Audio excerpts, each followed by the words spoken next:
46 লাখ টাকায়ও ফিরে পেলেন না ছেলেকে। দালাল চক্রের প্রতারণার ফাঁদে পড়ে লিবিয়ায় অমানসিক নির্যাতনে প্রাণ যায় মাদারীপুরের সজীবের। এখন পরিবারের একমাত্র চাওয়া দেশে সজীবের লাশ ফিরিয়ে আনা এবং দালাল চক্রের দৃষ্টান্তমূলক শাস্তি। মাদারীপুর থেকে SR শফিক স্বপনের রিপোর্ট, জানাচ্ছেন জাহিদুল আলম। সব মশার বিরুদ্ধে সুরক্ষা দিতে এলো বসুন্ধরা এক্সট্রিম অ্যারোসল। মশার বিরুদ্ধে এক্সট্রিম সুরক্ষা। মাদারীপুরের শিবচরের সজীব সর্দার পরিবারের হাল ধরতে আর সুন্দর ভবিষ্যতের আশায় স্বপ্ন দেখছিলেন দেশের বাইরে যাওয়ার। তার স্বপ্ন পূরণে প্রলোভন দেখায় দালাল বোরহান। 15 লাখ টাকায় ইতালি পৌঁছে দেওয়ার চুক্তিও করে। তবে তাকে পাঠানো হয় লিবিয়ায়।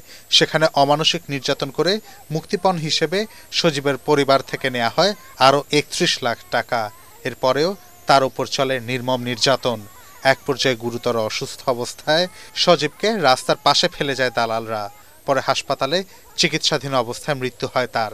25 লক্ষ টাকা দাবি করছে, 25 লক্ষ টাকা দেওয়া হয়েছে। দেওয়ার পরে আবার নতুন করে হলো অত্যাচার করে আবার হলো টাকা দাবি করছে 15 লক্ষ দাবি করার পরে তারপরে টাকাটা দিতে পারে না দেওয়ার কারণে কিছু পরে 2 লক্ষ টাকা দিয়েছে। দেওয়ার পরে না দেওয়ার পরে অত্যাচার করে অসুস্থ হয়ে গেছে। পরে আরে মাইরা ফেলাই হয়েছে।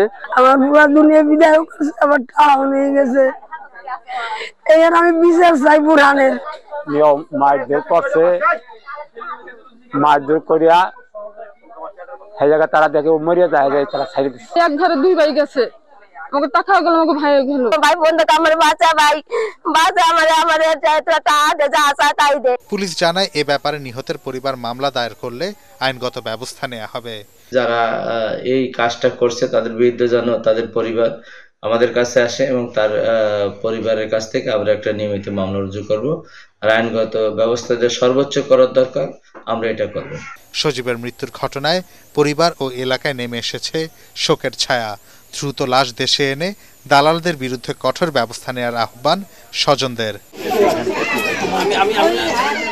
Bureau report, ATN Bangla.